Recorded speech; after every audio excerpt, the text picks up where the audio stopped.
Welcome back to What Arty Noobs for General Disturbance. This is a T92 HMC Tier 10 American SPG from the North Sport of Redshire, and this one is under the command of Targy of 3RTR. Now Targy, you're facing the wrong way. Oh, no, he's intending to go somewhere.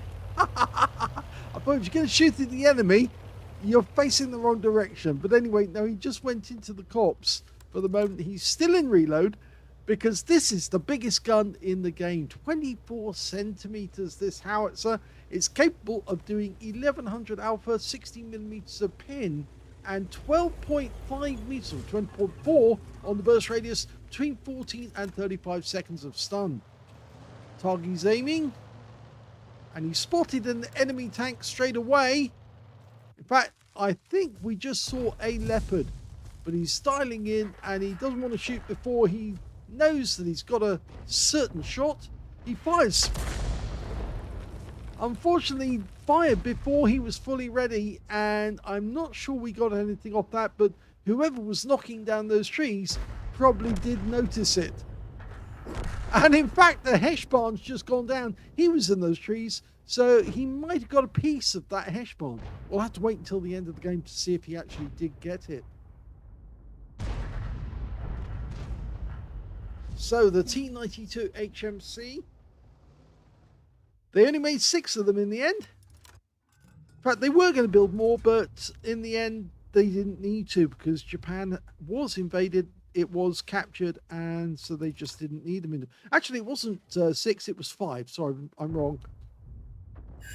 Oh my god, he's just wiped out the T62 with that shot. One round, hit the target. Nice sizzle from the explosion going off, and the T62A is no more. Well, you don't often see that, especially when he's doing it from so high above the target as well. So, yes, somebody just said, sweet shot that. Well, of course they would say that. It's such a good shot, it's wiped out an enemy tank, and we're about to take another one. But we won't get the enemy on that shot, because that guy's got plenty of hit points. Firing at the Super Conk. Another direct hit, this time for 483 hit points. So that's less than half the alpha, so it is a non-penetrating shot. So, okay, they did make 5 T92 HMC, and they also made a T93 GMC, gun motor carriage, with the 8-inch howitzer instead. That's mainly because they didn't have the 24 centimeter M1 howitzer to actually put on it. Rounds out. Another direct hit. Oh, he's doing well. Yep, the Sukong certainly felt that. You can see he's missing hit points and he's stunned.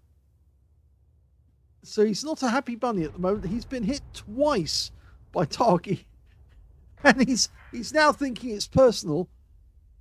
But unless he moves away from that spot, he is going to continue to get hit.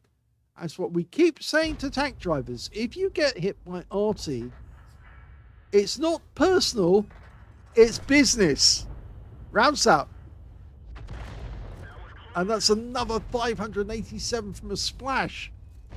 The answer, if you keep getting hit, is to move from that spot. Move away. And I know that tank drivers have said, oh, we can't move away, we're too slow. But if you don't move away, you will die. And you can't blame the Arty, because he's just doing what he's supposed to do.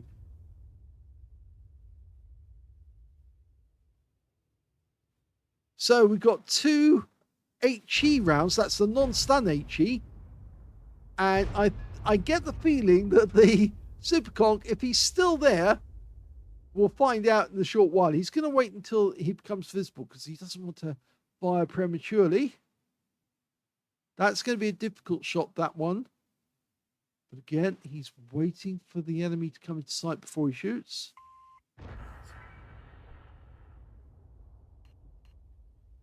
He's saying help, but he actually means, I want you to spot these guys for me, please. Rounds out. Oh, it went long. Oh, it's unfortunate, that. And the Super Conk wasn't where we expected him to be. He did move, changed his position, So we're reloading a stun shell this time.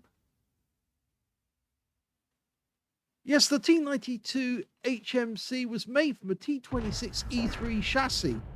It's the same chassis they have for Eagle 7, the tank that was involved in the Panther tank incident at Cologne Cathedral.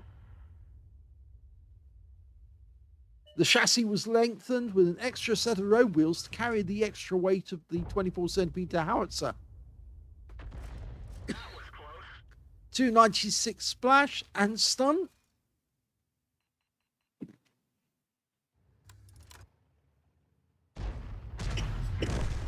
And the Supercog's gone. Although we didn't get the stun assist off that one. Looking in the opposite direction, we can see there's an enemy tank by the gates. A 60 TP. We can splash kill him out of the game with one shot. And we're almost loaded. And he gets a direct hit. And that's the end of his game. And we got a bruise medal out of that one. The game's going well. We're 6 tanks up on the enemy. They're starting to feel it. More than feel it, actually. I suspect we might have actually got some damage on that E-Fumsieg M, because he was just around the corner from the 60 TP when that shell went in, and the splash would have extended as far as that E50 or E-Fumsieg. Okay. Now, he could splash in from there, but I get the feeling it might be better if he goes long. The DBV wants to force this guy out of this position. Oh, he gets double tagged. That was the spit roast, that one. If you're a child and you're watching, ask your parents what a spit roast is.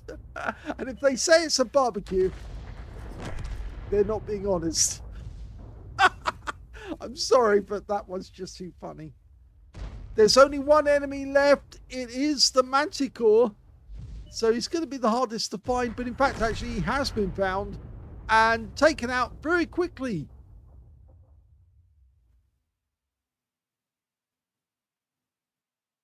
Here's the end of battle stats. So that was a first-class tank of a targy of 3 RTR in the T92 HMC. He managed to get a bruise medal for getting at least 5 critical hits. In fact, he got 10. And he got a win rate of 3,611, which is Super Unicum standard. Let's have a look at team score. Well, he didn't get the highest damage in the game because that actually went to the T124. He got 4,290, but so did the TVP T5051. They both got 4,290. In joint, second place, we should say, the DBV 152 managed 3,242. And the Progetto got third place with 3,145. And look who's just behind him in fourth place. It's Targy with 3,127. When it came to kills, the top scorers were the E4 and the DBV 152. Both got 3 kills. So did the 121B.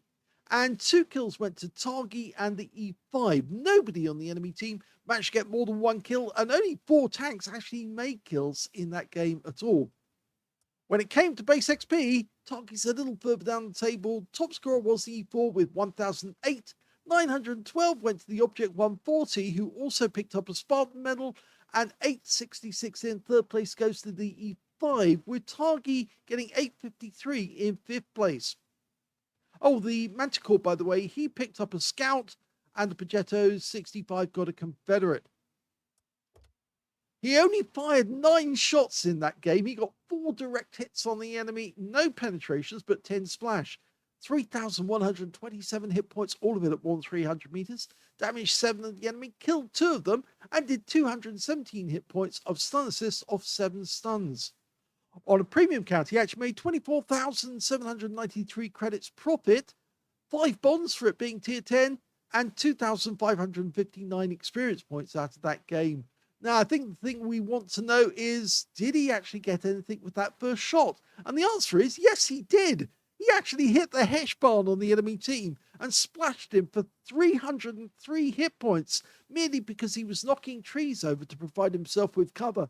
Well, it just goes to show, if you're knocking down things to provide cover, don't be worried. Don't be unexpected that the Arty will actually fire at you and splash you because you did that. Because of course they know somebody's there, and in this instance, targy stunned him and splattered him, and then our teammates actually got at him afterwards. So it really was effective. targy putting that shell in there really upset the Heshbarn's game.